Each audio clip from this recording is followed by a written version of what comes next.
Friends, आपके अपने channel exam booster classes पर आपका स्वागत है।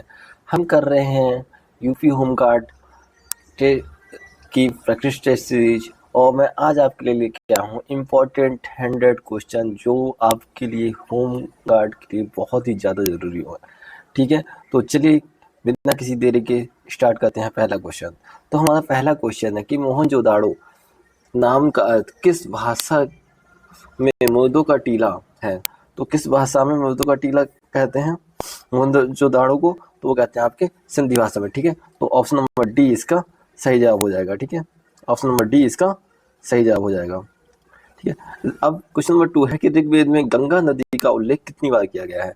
तो ऋग्वेद में जो गंगा नदी है इसका उल्लेख किया गया है सिर्फ एक बार। ठीक है, तो ऋग्वेद में गंगा नदी का उल्लेख किया गया है सिर्फ एक बार। क्वेश्चन नंबर 3 है निम्नलिखित में से किस भारतीय शहर का संबंध संगम साहित्य से है।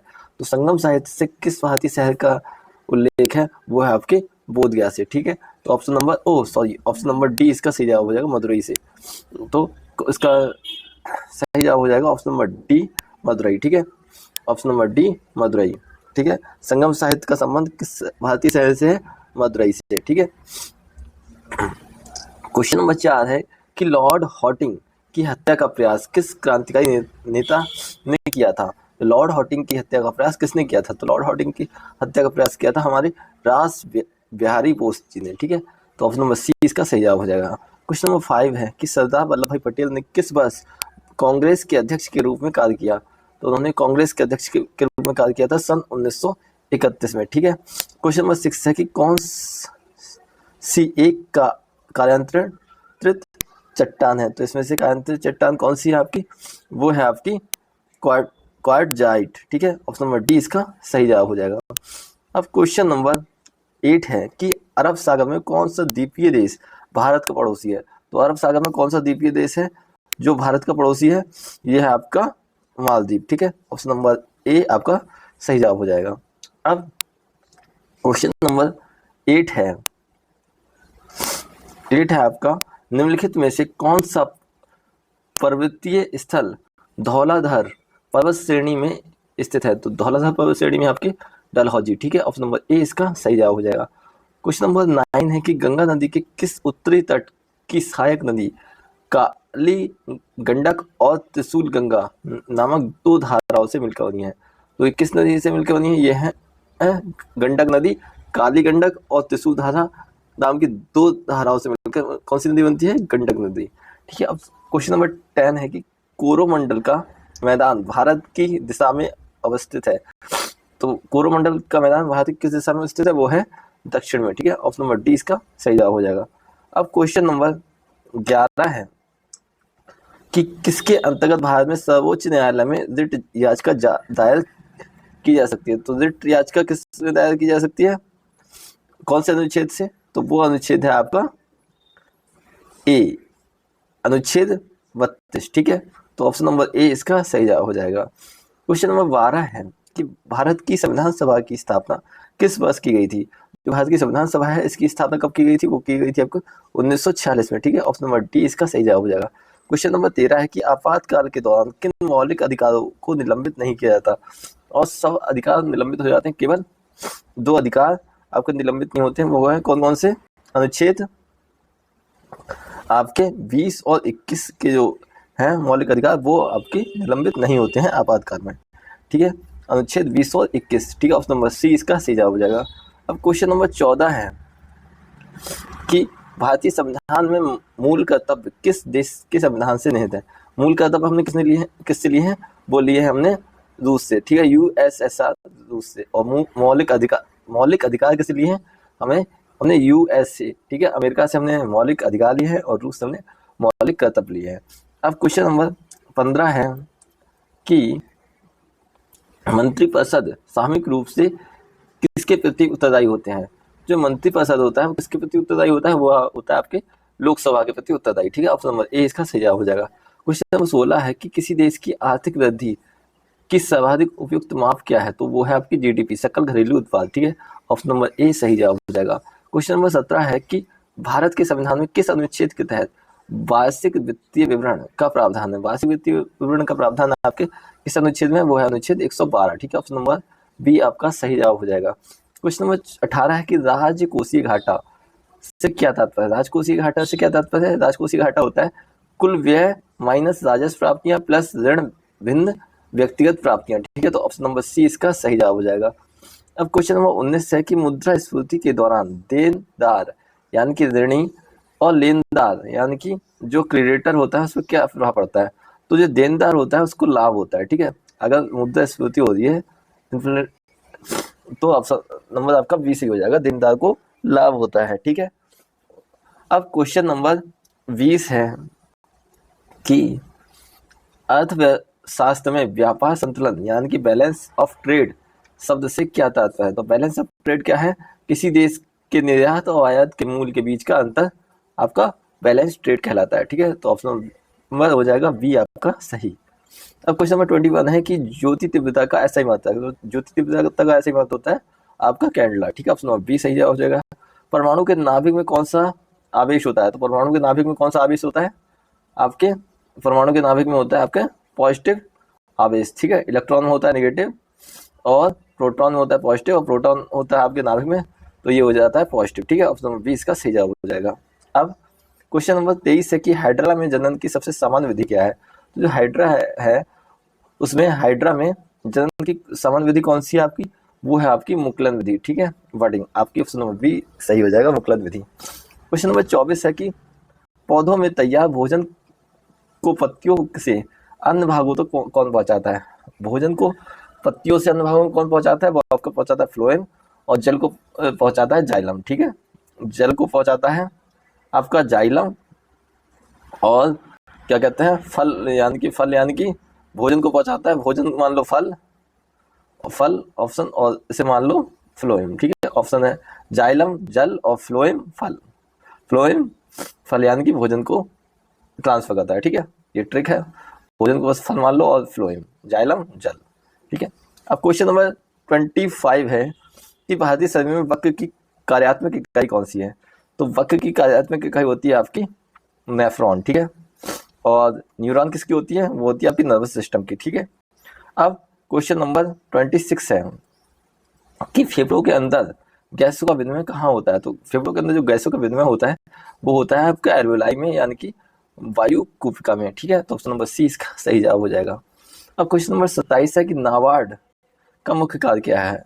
तो नाबार्ड का मुख्य कार्य क्या है, तो नाबार्ड का मुख्य कार्य है आपका कृषि ऋण सहायता, ठीक है। ऑप्शन नंबर बी इसका सही जवाब हो जाएगा। अब क्वेश्चन नंबर 28 पे आ जाइए। 28 है झूम खेती कहाँ प्रचलित है। तो झूम खेती कहाँ होती है, मेनली होती है ये पूर्वोत्तर भारत में, ठीक है। ऑप्शन नंबर सी इसका सही जवाब हो जाएगा। अब क्वेश्चन नंबर 29 है कि कृषि भारतीय अर्थव्यवस्था के किस क्षेत्र का प्रमुख घटक है।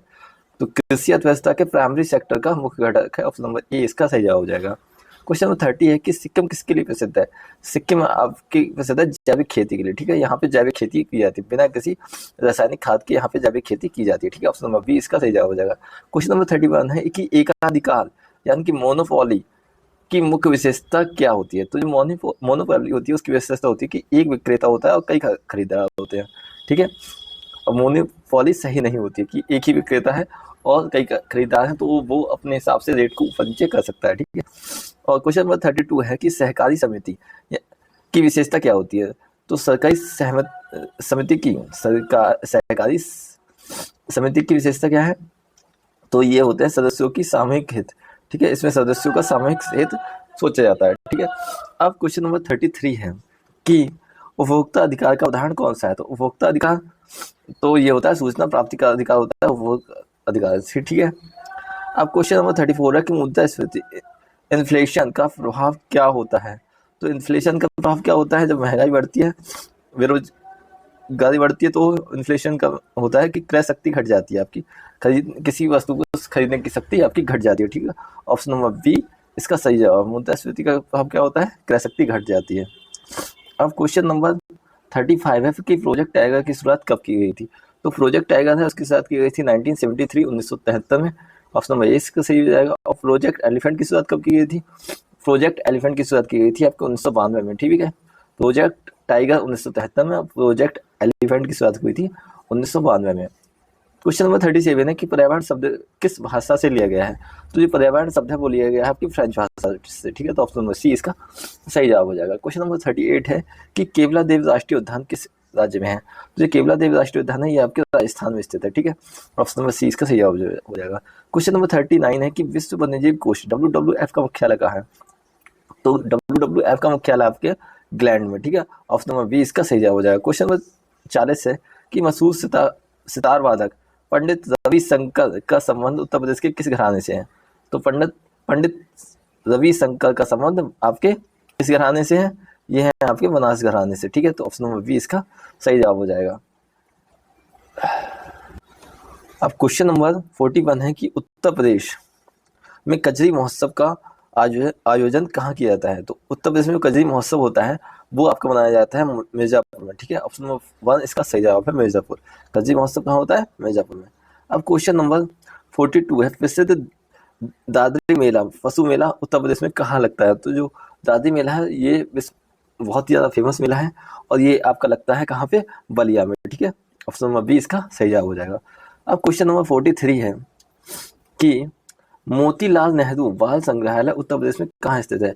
मोतीलाल नेहरू बाल संग्रहालय ये आपका स्थित है लखनऊ में, ठीक है, ऑप्शन नंबर सी डी इसका सही जवाब हो जाएगा। अब क्वेश्चन नंबर 44 है कि उत्तर प्रदेश में देवी पाटन मेला का आयोजन किस जिले में होता है? जो देवी पाटन मेला है ये कहाँ होता है? ये होता है आपके बलरामपुर में, ठीक है, ऑप्शन नंबर बी इसका सही जवाब हो जाएगा।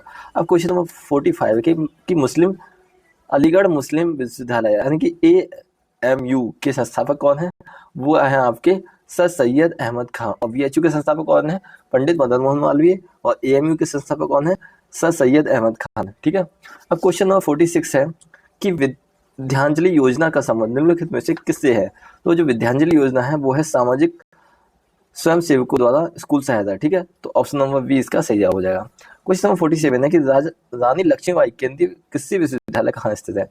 जो रानी लक्ष्मीबाई केंद्रीय कृषि विश्वविद्यालय है ये आपका कहाँ स्थित है? ये है आपके झांसी में स्थित, ठीक है। क्वेश्चन नंबर 48 है कि उत्तर प्रदेश में किस जिले में Indian institute of sugar research स्थित है? यानी कि IISR Indian institute of sugar and sugar research centre कहाँ स्थित है? ये आपके है लखनऊ में स्थित, ठीक है, ऑप्शन नंबर बी आपका सही जवाब हो जाएगा। क्वेश्चन नंबर 49 है कि उत्तर प्रदेश प्राविधिक विश्वविद्यालय UPTU का वर्तमान नाम क्या है? तो जो UPTU है उसका वर्तमान नाम है डॉक्टर APJ अब्दुल कलाम प्राविधिक विश्वविद्यालय, ठीक है, ऑप्शन नंबर बी इसका सही जवाब हो जाएगा। अब क्वेश्चन नंबर 50 है कि गंगा नदी उत्तर प्रदेश में के कितने जिले से होकर बहती है? तो जो गंगा नदी है वो उत्तर प्रदेश में 28 जिले से होकर बहती है और ये कहाँ से प्रवेश करती है उत्तर प्रदेश में? ये आपके बिजनौर जिले से प्रवेश करती है, ठीक है, तो ऑप्शन नंबर बी इसका सही जवाब हो जाएगा। अब क्वेश्चन नंबर 51 है कि उत्तर प्रदेश के तराई क्षेत्र में मुख्य रूप से कौन सी मिट्टी पाई जाती है? जो तराई क्षेत्र है उसमें कौन कौन सी मिट्टी पाई जाती है? क्योंकि उसमें वर्षा बहुत अधिक होती है तो वहाँ पे दलदली मिट्टी पाई जाती है, ठीक है, ऑप्शन नंबर सी इसका सही जवाब हो जाएगा। क्वेश्चन नंबर 52 है कि उत्तर प्रदेश में ग्लास सैंड यानी कि कांच बालू का उत्पादन कौन सा स्थान है? कांच बालू में उत्तर प्रदेश का कौन सा स्थान है? उत्तर प्रदेश में कांच बालू का उत्पादन कहाँ होता है? तो ये होता है आपके शंकरगढ़ प्रयागराज में, ठीक है, इलाहाबाद प्रयागराज शंकरगढ़ नाम सबके सेम ही है कि शंकरगढ़ कोई प्रयागराज कहते हैं, प्रयागराज कोई इलाहाबाद कहते हैं, ठीक है, तो ऑप्शन नंबर सी इसका सही जवाब हो जाएगा। क्वेश्चन नंबर 53 है कि फसल गिरदावरी कौन करता है? तो फसल गिरदावरी करता है आपके लेखपाल जी, ठीक है, तो ऑप्शन नंबर आपका फर्स्ट सही हो जाएगा, ठीक है।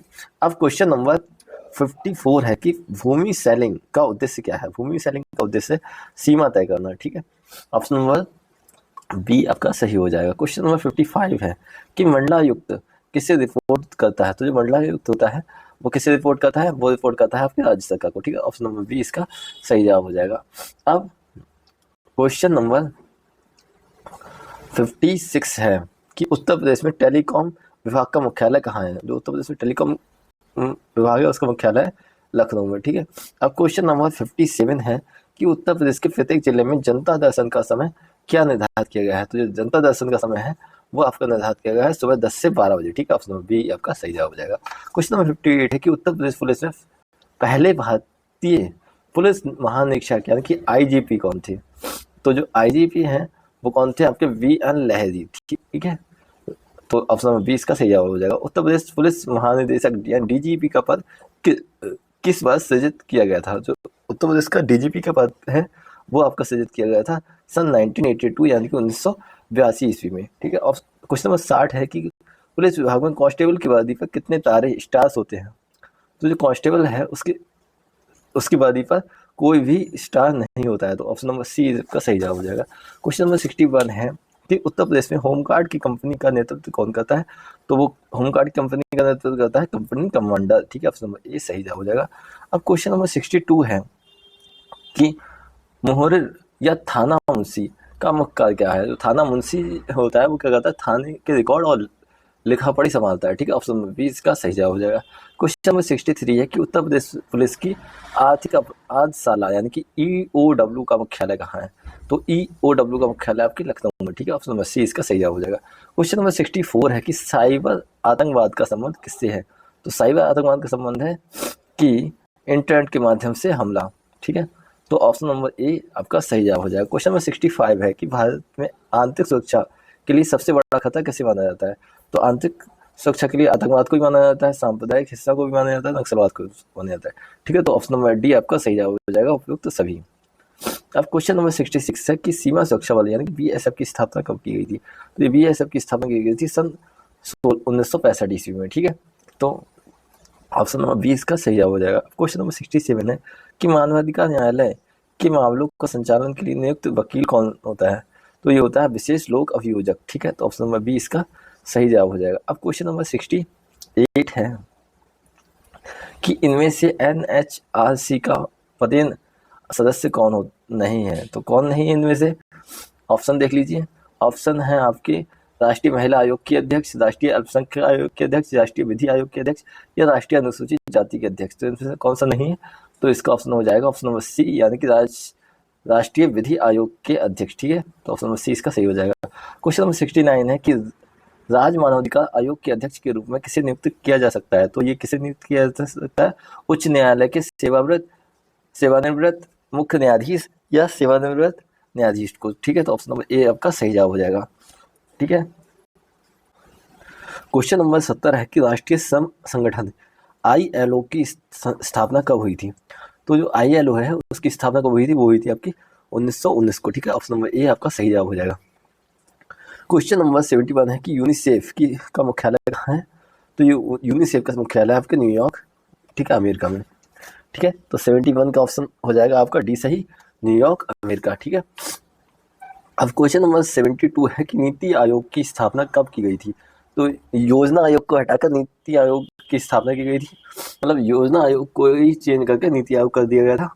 ये आपका कब किया गया था? ये किया गया था सन 2015 में। ठीक है, तो ऑप्शन नंबर बी आपका सही जवाब हो जाएगा। क्वेश्चन नंबर 73 है कि स्टेथोस्कोप का आविष्कार किस फ्रांसीसी चिकित्सक ने किया था? तो जो स्टेथोस्कोप है इसे बनाया था किसने? जेन लेनेक ने। ठीक है, ऑप्शन नंबर ए आपका सही जवाब हो जाएगा।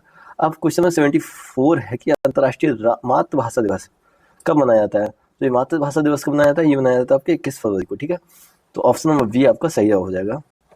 नेक्स्ट है कि विश्व वन्यजीव दिवस वर्ल्ड वाइल्ड लाइफ डे कब मनाया जाता है? ये मनाया जाता है आपके 3 मार्च को। ठीक है, ऑप्शन नंबर ए सही जवाब हो जाएगा। राष्ट्रीय मातृभाषा दिवस 21 फरवरी और विश्व वन्यजीव दिवस आपका होता है 3 मार्च। ठीक है, तो 75 का हो जाएगा ऑप्शन नंबर ए सही।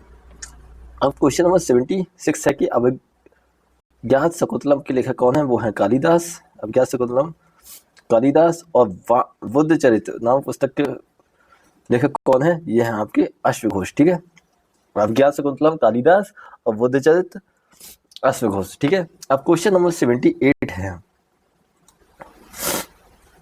78 है कि विश्व प्रसिद्ध पुस्तक दास कैपिटल के लेखक कौन है?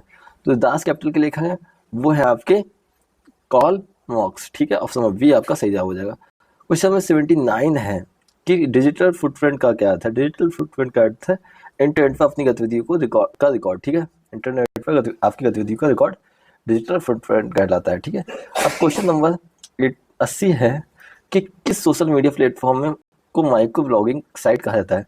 तो माइक्रो ब्लॉगिंग साइट कहा जाता है आपके एक्स को ट्विटर को। ठीक है, ट्विटर इसका नाम चेंज करके अब एक्स हो गया है। ठीक है, अब क्वेश्चन नंबर 81 है। क्वेश्चन नंबर 81 है कि किसी व्यक्ति को सोशल मीडिया पर परेशान या धमकाने को क्या कहा जाता है? उसे कहते हैं साइबर बुलिंग। किसी व्यक्ति को अगर सोशल मीडिया के थ्रू हम धमकाते हैं या फिर परेशान करता है कोई व्यक्ति, तो वो होता है आपका साइबर बुलिंग। ठीक है, ऑप्शन नंबर बी। स्टॉकिंग की धारा क्या है? स्टॉकिंग की धारा यानी कि ऑनलाइन तुम किसी को स्टॉक कर रहे हो, देख रहे हो, तो उसे क्या कहते हैं? उसे कहते हैं आपके, वो किस धारा के अंतर्गत आता है? वो आपकी कौन सी धारा है? वो है आपकी धारा है आपकी 78। ठीक है, तो ऑप्शन नंबर आपका डी सही हो जाएगा। ठीक है, ऑप्शन नंबर डी आपका सही हो जाएगा। स्टॉकिंग की धारा कौन सी है? वो है आपकी 78, धारा 78। ठीक है, अब क्वेश्चन नंबर 83 है कि विशाखा दिशा निर्देश आए थे। जो विशाखा दिशा निर्देश आए थे वो कब आए थे? सन 1997 में। ठीक है, सन 1997 में। ऑप्शन नंबर बी इसका सही जवाब हो जाएगा। क्वेश्चन नंबर 84 है कि मिशन शक्ति अभियान का मुख्य उद्देश्य क्या है? तो ये मिशन शक्ति अभियान का उद्देश्य है महिलाओं की सुरक्षा और आत्मनिर्भरता। ऑप्शन नंबर 20 का सही जवाब हो जाएगा। नेक्स्ट है कि इको प्रतिध्वनि सुनने के लिए न्यूनतम दूरी कितनी होनी चाहिए? वो आपको होनी चाहिए 17.2 मीटर, यानी कि ऑप्शन नंबर 20 का सही जवाब हो जाएगा। नेक्स्ट है कि सूर्य की परावैंगनिक किरणों से त्वचा कैंसर होने का खतरा हो रहता है, इससे कौन बचाता है? तो जो परावैंगनिक किरणों से कौन बचाता है? आपके ओजोन परत, जो कहाँ होती है? स्ट्रेटोस्फीयर यानी कि सप्तम मंडल में पाई जाती है ओजोन परत, जो हमें सूर्य की परावैंगनिक किरणों से बचाती है। ठीक है, और परावैंगनिक किरणों से यूवी रेज से स्किन कैंसर होने का खतरा रहता है। ठीक है, अब क्वेश्चन नंबर 87 है कि बादलों का काला रंग किस कारण दिखाई देता है? जो बादल है उसके काला रंग किसके कारण होता है? वो क्योंकि बादल बहुत घने होते हैं, जिनसे प्रकाश आर पार नहीं हो पाता है, इसलिए बादलों का रंग काला होता है। ठीक है, अब क्वेश्चन नंबर 84 है कि 88 है कि पीएम आशा योजना का मुख्य उद्देश्य किसानों के लिए क्या सुनिश्चित करना है? तो पीएम आशा है, उसका मुख्य उद्देश्य क्या था? उसका उद्देश्य था कि फसलों का न्यूनतम समर्थन मूल्य यानी कि एमएसपी और उचित लाभकारी मूल्य प्रदान करना। ठीक है, किसानों को उनकी फसलों का उचित समर्थन मूल्य प्रदान करना। ठीक है, अब क्वेश्चन नंबर 89 है कि दीनदयाल अंत्योदय योजना राष्ट्रीय ग्रामीण आजीविका मिशन का प्राथमिक लक्ष्य निम्नलिखित में से क्या है? तो उसका प्राथमिक लक्ष्य क्या है आपका? तो आप प्राथमिक लक्ष्य है कि ऑप्शन नंबर आपका हो जाएगा ए सही, कि भारतीय महिलाओं का स्वयं सहायता समूह को जोड़कर गरीबी कम करना। ठीक है, आज राष्ट्रीय ग्रामीण आजीविका मिशन का प्राथमिक लक्ष्य क्या है? ग्रामीण महिलाओं को स्वयं सहायता समूह से जोड़कर गरीबी कम करना। ठीक है, ऑप्शन नंबर ए आपका सही हो जाएगा। ठीक है, अब क्वेश्चन नंबर 90 है। क्वेश्चन नंबर 90 है कि भारत सरकार ने किस महान स्वतंत्रता सेनानी की जयंती 15 नवंबर को जनजातीय गौरव दिवस के रूप में मनाने की घोषणा की है?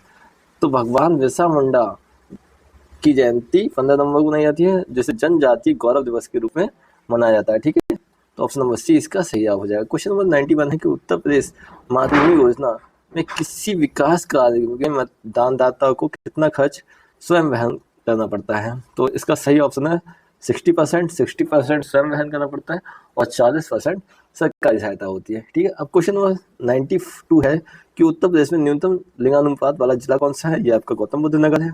सर्वाधिक साक्षरता वाला जिला गौतम बुद्ध नगर और सर्वाधिक और न्यूनतम लिंगानुपात का जिला गौतम बुद्ध नगर। ठीक है, क्वेश्चन नंबर 93 है कि उत्तर प्रदेश में कुल जनसंख्या में ग्रामीण जनसंख्या का प्रतिशत कितना है? तो ये आपके प्रतिशत है 77.7। ठीक है, 77.7% आपकी जो जनसंख्या है वो गाँवों में निवास करती है।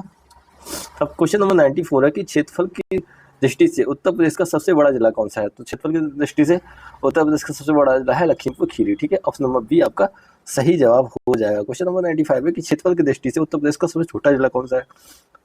तो जो सबसे छोटा जिला है वो है आपका कौन सा? हापुड़। ठीक है, सबसे बड़ा जिला लखीमपुर खीरी और सबसे छोटा जिला आपका है हापुड़।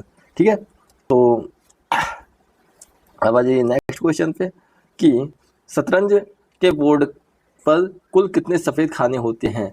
तो शतरंज के बोर्ड पर कितने खाने होते हैं? टोटल खाने होते हैं 64। इसमें से आधे होते हैं सफ़ेद खाने और आधे होते हैं आपके काले खाने, ठीक है। तो सफ़ेद कितने हो जाएंगे आपके 32, ठीक है। तो ऑप्शन नंबर ए आपका सही जवाब हो जाएगा।